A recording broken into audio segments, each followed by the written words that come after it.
Okay, so here's why I think that this arc ends with Loki getting Domi reversing, and then final battle is Loki versus Luffy.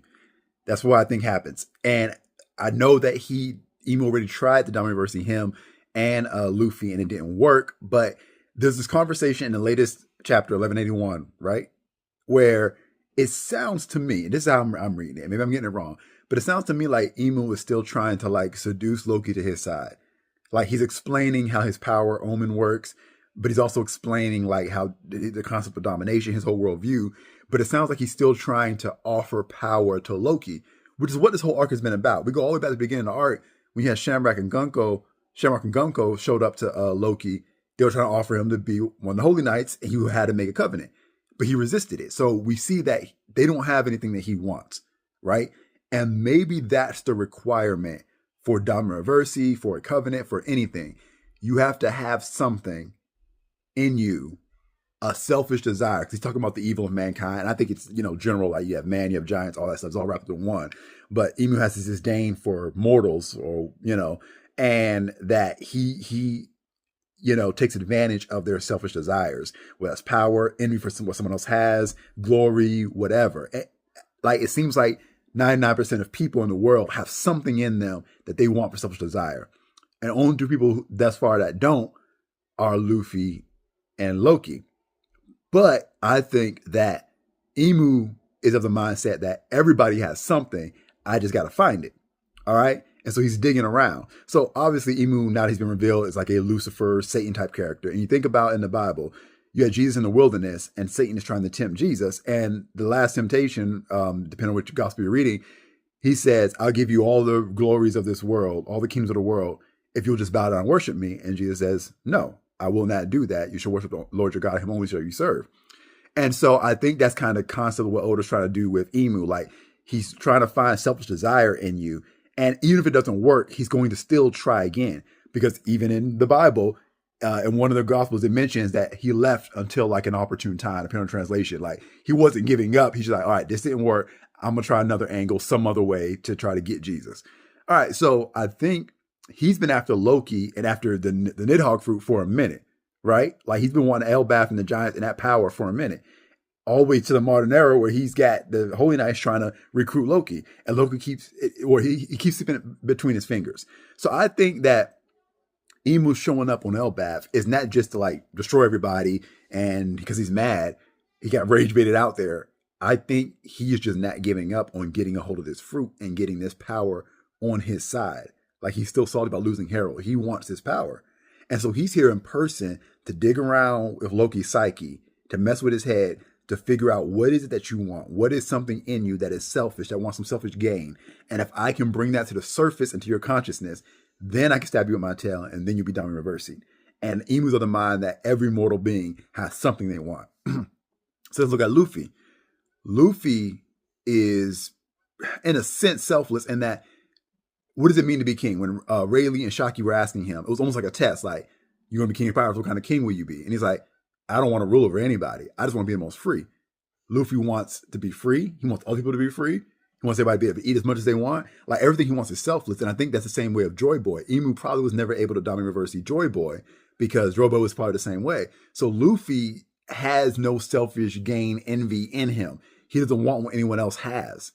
And I think Loki was generally that way because when he was locked up and Shamrock and them came to him, he didn't want what they had. He was okay just staying locked up. Like, that's the alternative. I'll stay here. You don't have anything that I want.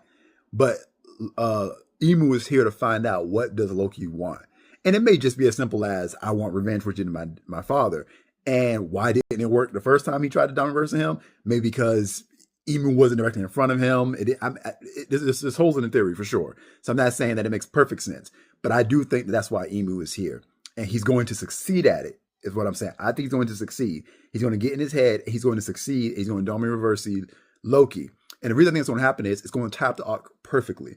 Whenever there's a flashback, and there's always a flashback on these arcs, there is something that happens, and the hero a lot of times of the flashback will fail to defeat the bad guy when they're presented with whatever the predicament or the challenge is.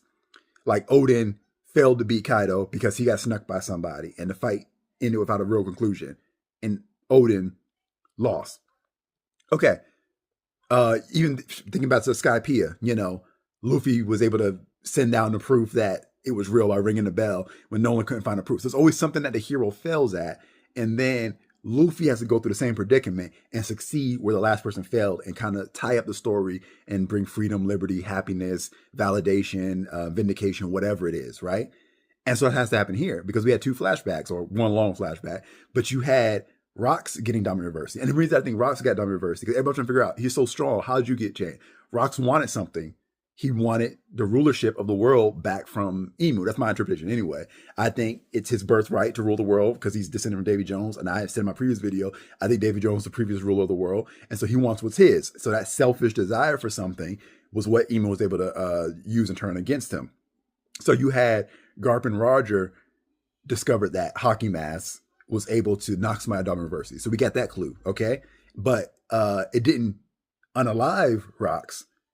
Garling did that, but it knocked him out of Domi Reversi'd. So we got that piece of the puzzle. Then we fast forward to Harold being taken over. Loki's able to overcome him with the fruit, the Nidhogg fruit, right? But he has to unalive him to do it, and it's a sad moment, right? So we have those two pieces. So we've learned how do you get somebody out of Domi Reversi'd, and we have the pattern of having to defeat someone who has a close relationship with somebody, having to fight and beat someone they don't want to have to fight and beat and take their life, and it's a sad tragedy. So we have that flashback. So what does Luffy have to do to overcome the problem nobody else could solve? He has to take the knowledge, even though he's not going to necessarily have the knowledge, but I'm just saying, for the audience, the knowledge of both scenarios and overcome. So he's going to use Hockey Mask to overcome a Domi Reversi'd Loki, and as someone, and I'll use the term friends loosely, but as an ally of Loki, someone who's not antagonistic against them, who doesn't want to unalive him, he's going to succeed in not doing it.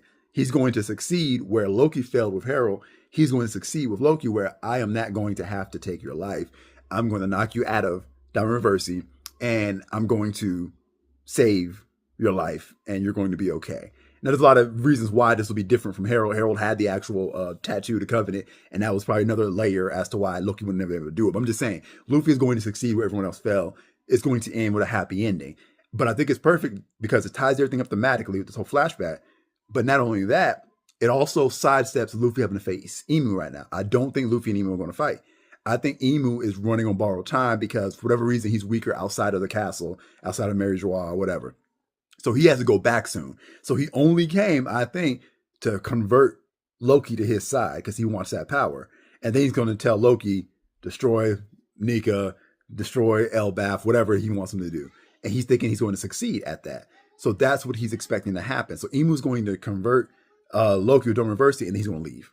I think Emu's going to go back because he's running out of time. He's got to go back. This way, there will be no fight yet between Luffy and Emu. We're going to save that for the final arc or whatever. That's when it'll happen. And I think Emu's not at full strength because he's outside the castle. I think it's a Pain situation. Pain stronger in the Hidden Rain Village than he is outside of it. So I think there'll be a similar situation with Emu. I think that obviously Loki's not at full strength because of what happened with Shamrock. But basically, this is a way for us to look at where the power scale is now. Now we have an understanding of just how strong Shanks is because Shanks is the one that captured Loki. We get an idea of how strong Loki is, even if he's not at 100%, and how that kind of power that Loki has, that maybe Shanks has, is able to stand up against someone that's Emu. It's still not enough. That's just how strong Emu is, even when Emu is weaker being outside of the castle. So we're kind of getting an idea of just how strong everyone is. So if Luffy beats a Domi Reversi'd Loki, because Loki should be amped by the power from the Domi Reversi'd, if Luffy beats that Loki, then that lets us see exactly how close Luffy is to Emo. That there's still a gap to be passed that he has to overcome, but he's a lot closer to Shanks maybe than he was before, and he's a lot closer to where he needs to be to beat someone like Emu, but it's still going to be a greater challenge if he happens to fight Emu at home with home field advantage. So I think it's covering a lot of birds with one stone by doing it this way. Let Luffy fight Loki. That's thematically the perfect way to end the arc and have him save him. But also we get an idea of how strong Luffy is without him having to fight Emu just yet. So I think that's how it's going to go. I think Loki gets Domi Reversi'd. Tell me what you think.